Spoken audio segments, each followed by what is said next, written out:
और जब सामने वाले एक तो बड़े परिवारों से हैं दोनों, तो उसके बावजूद भी उनको करोड़ों रुपए खर्च करना पड़ा। उन्होंने लास्ट 2 दिनों में मैं कहूँ कि पैसों की बोरियां खोली हैं सभी के लिए, पूरे इलेक्शन को ख़राब करके रख दिया। हम बड़े आराम से जीत रहे थे, इतना ही लोगों का प्यार, इतना जोश था लोगों के बीच में कि चेंज होगा, सरकार बदलेगी। उनको उम्मीदें थी कि सर्वमित्र उनके मसले उठाएगा, लेकिन वो बातें सारी पीछे रह जाती हैं जब पैसा आ जाता है ना और सामने वालों की तरफ इतना कुछ किया जाता है तो वो सारी चीज़ें। हाँ, अगली बार डेफिनेटली इस 40 को हम डबल करेंगे, 80,000 करेंगे। सबसे बड़ी बात है कि वो हल्का बहुत पिछड़ा हुआ हल्का है, किसी ने आज तक ध्यान नहीं दिया। वहाँ से कैबिनेट मिनिस्टर थे रंजीत चौटाला, लेकिन 5 साल उन्होंने उस हल्के की तरफ देखा भी नहीं है।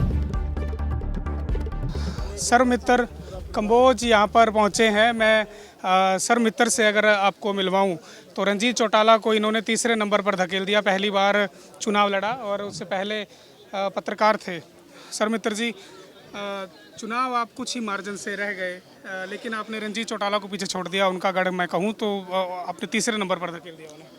बिल्कुल, बहुत बड़ी क्लोज फाइट थी और बड़ा लोगों का प्यार मिला है। 40,000 लोगों का प्यार मिला है हमें, और ये छोटी बात नहीं है। फर्स्ट टाइम हम इलेक्शन लड़ रहे थे और जब सामने वाले एक तो बड़े परिवारों से हैं दोनों, तो उसके बावजूद भी उनको करोड़ों रुपए खर्च करना पड़ा। उन्होंने लास्ट 2 दिनों में मैं कहूँ कि पैसों की बोरियां खोली हैं सभी के लिए, पूरे इलेक्शन को ख़राब करके रख दिया। हम बड़े आराम से जीत रहे थे, लेकिन लास्ट 2 दिनों में जो उन्होंने पैसों की बंदरबाट की है, तो उसकी वजह से जो है हम थोड़े वोटों से ये चुनाव रह गया हमारा। क्लोज फाइट थी। आपको लगता है कि अगली बार फिर मौका मिलेगा तो वो जो मार्जिन है और वो कहीं ना कहीं आप ब्रेक करेंगे? बिल्कुल, क्योंकि लोगों का प्यार, आप देखो 40,000 हमारा जो वोट है, एक एक वोट प्योर वोट है, ईमानदारी का वोट है। इतना ही लोगों का प्यार, इतना जोश था लोगों के बीच में कि चेंज होगा, सरकार बदलेगी। उनको उम्मीदें थी कि सर्वमित्र उनके मसले उठाएगा, लेकिन वो बातें सारी पीछे रह जाती हैं जब पैसा आ जाता है ना और सामने वालों की तरफ इतना कुछ किया जाता है तो वो सारी चीज़ें। हाँ, अगली बार डेफिनेटली इस 40 को हम डबल करेंगे, 80,000 करेंगे। क्या मुद्दे रहे जो आपने उठाए और लोगों का इतना समर्थन, इतना प्यार आपको मिला? मैं इशू बेस्ड पॉलिटिक्स के लिए आया था और इशू बेस्ड ही मैंने चुनाव लड़ा। लोगों के मुद्दे थे। सबसे बड़ा मुद्दा मेरा नशे का मुद्दा है। मेरा इलाका सबसे ज़्यादा नशे से प्रभावित है, तो मेरा पहला जो था कि मैं नशे को ख़त्म करूँगा, उस बहुत सपोर्ट मिला। और भी कई सारी चीज़ें, सब डिवीज़न का था, लोगों को कैसे उस हल्के को कैसे अपग्रेड करना। सबसे बड़ी बात है कि वो हल्का बहुत पिछड़ा हुआ हल्का है, किसी ने आज तक ध्यान नहीं दिया। वहाँ से कैबिनेट मिनिस्टर थे रंजीत चौटाला, लेकिन 5 साल उन्होंने उस हल्के की तरफ देखा भी नहीं है। इस वजह से आप देखिए कि वो तीसरे नंबर पे चलेंगे। इतना पैसा खर्च करने के बावजूद भी वो इतने पीछे डाउन चलेंगे, तो आप समझ सकते हैं कि उनकी हालत क्या थी।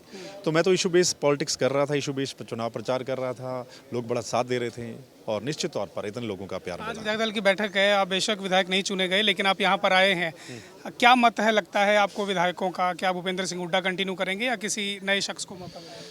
देखिए, ये तो विधायक दल की मीटिंग के बाद पता चलेगा। हाईकमान तय करता है निश्चित तौर पर। हाईकमान क्या करता है, निश्चित तौर पर बहुत अच्छा इलेक्शन था ये, मैं मानता हूँ, लेकिन क्या कुछ हुआ किसी के समझ में नहीं आ रहा। आप देखिए कि इवन एक सिंगल सर्वे, इवन एनालिस्ट, कोई चैनल नहीं कह रहा था कि ऐसा कुछ हो जाएगा, लेकिन ऐसा कुछ हो गया। पूरी तस्वीर बदल गई है। पूरे हरियाणा में लोग ना इतने डेमोरलाइज हैं, चुप करके बैठे हैं कि हो क्या गया। मतलब किसी को भी ये अंदाज़ा नहीं था, इवन बीजेपी वालों को भी अंदाज़ा नहीं था कि ऐसा कुछ हो जाएगा। तो पूरा हरियाणा सन है, मतलब चुपचाप बैठा है, कोई किसी में जोश नहीं है। तो देखते हैं आगे क्या होता है। लगता है क्या कारण रहे? आप लोगों ने इंटरनल मीटिंग की होगी, आप लोगों के पास रिपोर्ट आई होगी। हाईकमान तो कहता है कि जी आपने 20 ईवीएम जो है उसमें बैटरीज की कोई प्रॉब्लम आ गई, ईवीएम हैक होने का मुद्दा फिर सामने आ गया। नहीं, बिल्कुल, मेरे उसमें काउंटिंग पे भी ऐसा शो हुआ है 99% बैटरी वाला, और हमने भी रिकाउंटिंग के लिए बोला है। तो 20 सीटें जिसमें हाईकमान बोल रहा है उसमें मेरे वाली सीट भी है, रानिया भी है। तो 20 सीटों की रिकाउंटिंग होनी चाहिए। अगर इलेक्शन कमीशन के बारे में बोला जा रहा है, इलेक्शन कमीशन को लिखा गया है, तो मैं मानता हूं कि इलेक्शन कमीशन को ये रिकाउंटिंग करवानी चाहिए, ताकि पाक साफ है, जो लोगों को ना भरोसा जो है वो बना रहे। इसलिए मैं चाहता हूँ रिकाउंटिंग होनी चाहिए। कमीशन ने तो डिनाई कर दिया है, लेकिन आप लोग सुप्रीम कोर्ट गए हैं, आपको लगता है कुछ वहाँ से राहत मिलेगी? होना चाहिए, जैसे चंडीगढ़ में हुआ था, आपको पता है चंडीगढ़ वाला मामला पलट गया था, जो मेरे इलेक्शन में हुआ था, पूरा मामला पलट गया था ना। मुझे बड़ी उम्मीद है कि जो सुप्रीम कोर्ट ऑफ इंडिया में मामला जो आगे अगर चलता है तो निश्चित तौर पर उसमें कुछ ना कुछ हो सकता है। उम्मीद है कि सुप्रीम कोर्ट से राहत मिलेगी और शायद कुछ मार्जिन, अगर कुछ गड़बड़ अगर हुई है तो आप विधायक बन सकते हैं। हो सकता है, बिल्कुल, मुझे तो उम्मीद है। चलिए, उम्मीद पर फिलहाल सर्वमित्र कंबोज टिके हैं, विधायक दल की बैठक में पहुंचे हैं। किसे विधायक दल का नेता चुना जाएगा ये तो देखिए हाईकमान तय करेगा और विधायक दल की जो मीटिंग है उसमें तय होगा। लेकिन सर्वमित्र का कहना है कि जो चुनाव था सौरव, वो कहीं ना कहीं पाक साफ पवित्र नहीं हुआ और वही कारण है कि जो ईवीएम को लेकर के लगातार सवाल उठाए जा रहे थे उसको कहीं ना कहीं आगे बढ़ा रहे हैं सर्वमित्र कंबोज। कैमरा पर्सन साहिब के साथ सुधीर पांडे, पंजाब KCTV, चंडीगढ़। हमसे जुड़े रहने के लिए हमारे YouTube चैनल को सब्सक्राइब करें और नई वीडियो की नोटिफिकेशन के लिए बेल आइकॉन को दबाएं। अगर आप ये वीडियो Facebook पर देख रहे हैं तो लाइक जरूर करें और ज्यादा से ज्यादा शेयर करें। धन्यवाद।